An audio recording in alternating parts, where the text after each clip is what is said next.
Preface.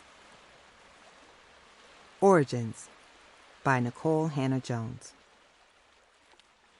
I was maybe 15 or 16 when I first came across the date 1619.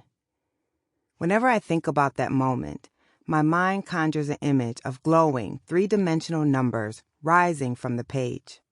Of course, in reality, they were printed in plain black text on the cheap page of a paperback.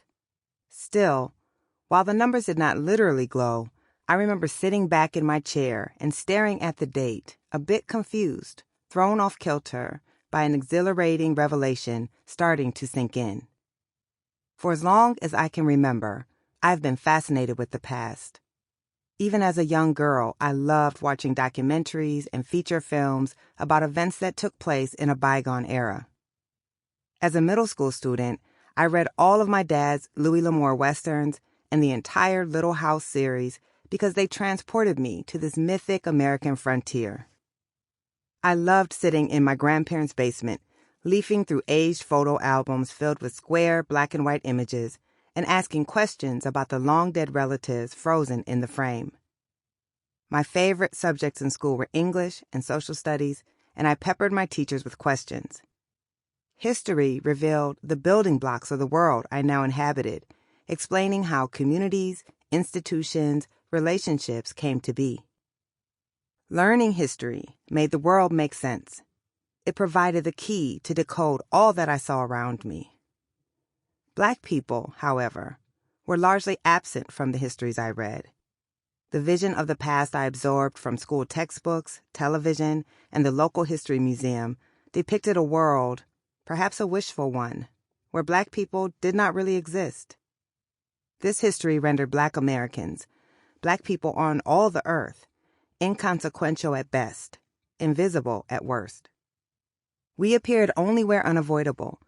Slavery was mentioned briefly in the chapter on this nation's most deadly war, and then Black people disappeared again for a full century until magically reappearing as Martin Luther King Jr. gave a speech about a dream.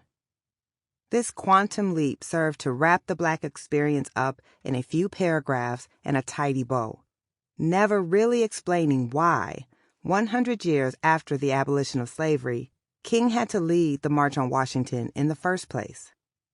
We were not actors, but acted upon. We were not contributors, just recipients. White people enslaved us, and white people freed us.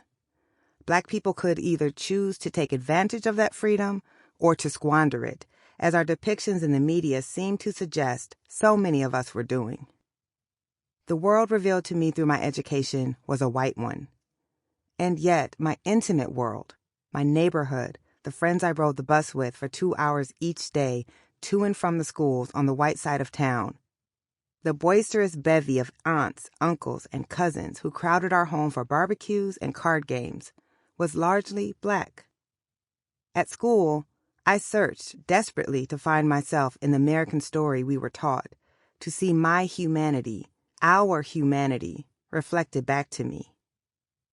I snatched Roll of Thunder, Hear My Cry from our elementary school library shelf because it was the one book with a Black girl on the cover.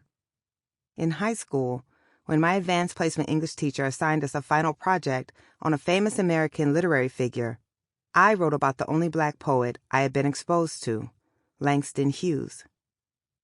My public high school in Waterloo, Iowa, offered a one-semester elective called The African American Experience, which I took my sophomore year. Only other Black kids filled the seats each day, and the only Black male teacher I'd ever have taught the course.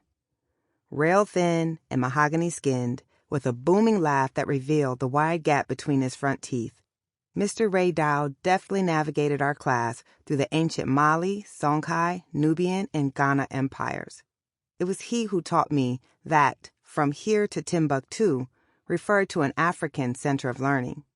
Surveying the cultures and knowledge and civilizations that existed among African peoples long before Europeans decided that millions of human beings could be forced across the ocean in the hulls of ships and then redefined as property. He taught us about Richard Allen founding the first independent Black denomination on this soil, and how hard enslaved people fought for the legal right to do things every other race took for granted, such as reading or marrying or keeping your own children. He taught us about Black resistance and Black writers. He taught us about Martin, but also Marcus and Malcolm and Mamie and Fanny. Sitting in that class each day, I felt as if I had spent my entire life struggling to breathe, and someone had finally provided me with oxygen.